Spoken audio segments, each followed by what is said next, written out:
Assalamualaikum. Ini adalah bagaimana kita nak merawat luka ya. Kalau kita tengah bekerja di kebun atau sebagainya, kaki luka seperti ini. Jadi saya ambil daun rumput ni, saya penyek-penyekkan dia agar dapat keluarkan air. Dan saya sapu kepada luka tadi supaya darah tak mengalir terus keluar. Jadi saya lakukan 2-3 kali. Okey, kita tengok kesan dia nanti. Okey, ambil lagi. Okey, kita lumat-lumatkan sehingga keluar air daun tersebut.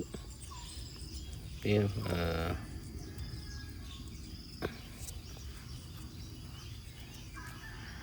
sapu lagi.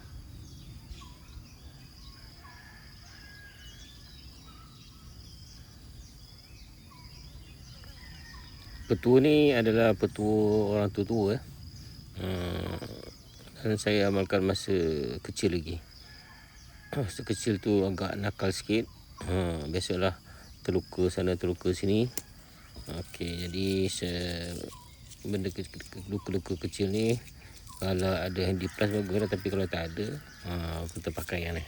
Dia masih keluar sikit lagi. Jadi kita buat sampai dia darah tak keluar dah .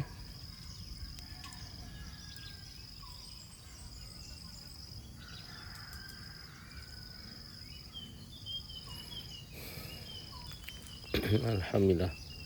Okey, dengan adanya petua ni darah tidak keluar dah. Alhamdulillah. Nampak tak? Okey. Sekian. Assalamualaikum.